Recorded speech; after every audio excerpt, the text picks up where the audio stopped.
there was a book, George Friedman, the geopolitical analyst. He wrote a book in the early 2000s called The Next 100 Years, where he tried to sort of forecast what the world might look like in the year 2100. He began by talking about what the world looked like in the year 1900, and then he goes sort of decade by decade, how radically everything changed between, say, 1900 and 1930, or 1930 to 1950, and so on. And it's truly astonishing how many drastic paradigm shifts took place. Empires fell, empires rose, world wars, on and on. Really breathtaking global shifts. When you look at history that way, it's hard to wrap your head around how many changes can actually take place in a relatively short amount of time.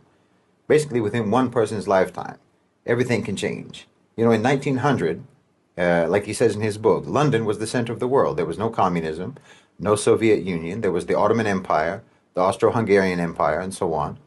The Americans mostly stayed on their side of the Atlantic. And it seemed like this is how things would just be, you know, indefinitely. But just a short 40 years or so later, everything changed. England was demolished in the World War. The Ottomans were gone. The Soviets emerged.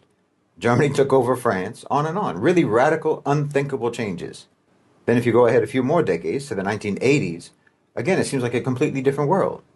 And then on forward to the 2000s, it's remarkable. Everything changed. And when you think about that, when you think about how many huge paradigmatic pendulum swings there have been that have taken place and that do take place in just a matter of decades, it makes certain continuities even more astonishing. When you're able to maintain a constant amidst the radical changes that sweep over every other element of international relations, global power relationships, international relations, and so on, when you're able to actually keep something unchanged, it lets you know just how important, how paramount it is that this particular status quo remains intact, how important it is to those who are keeping it intact. And I'm talking now about the West's relationship with Africa, because the West's economic relationship with Africa has not fundamentally changed in over 800 years. This is absolutely stunning.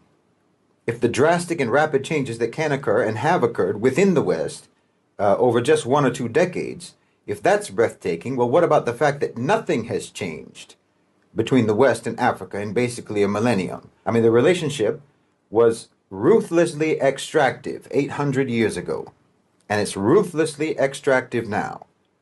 And you can't help but recognize that keeping things this way simply must not only be important to the West, but literally it must be the most important thing to the West. It's so important to them that they have always maintained this status quo no matter what else changes in the world.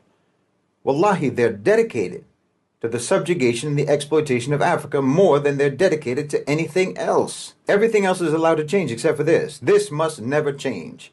And it's not difficult to see why.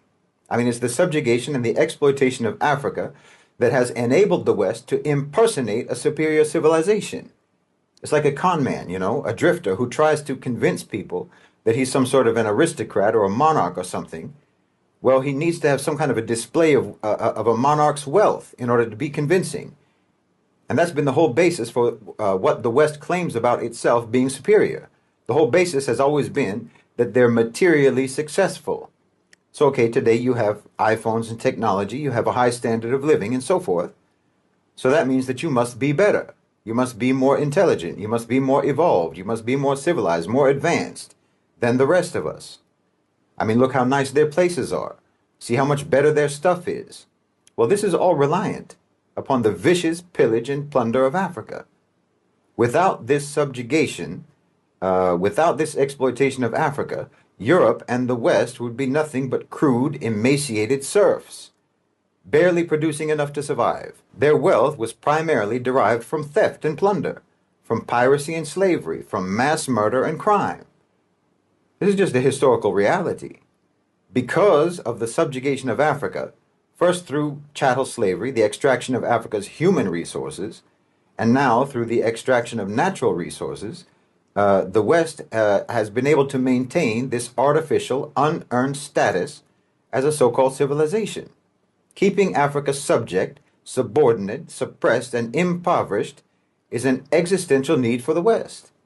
It's the only way that they can keep up the pretense of their supremacy.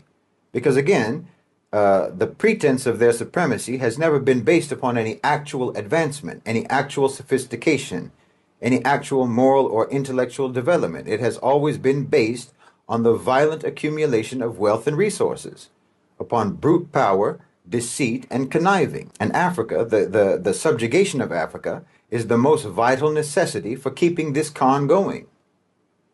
I mean, right now, the trade relationship between the West and Africa is that something like 70% of exports to Africa from the West are manufactured goods, and imports from Africa are just the raw materials used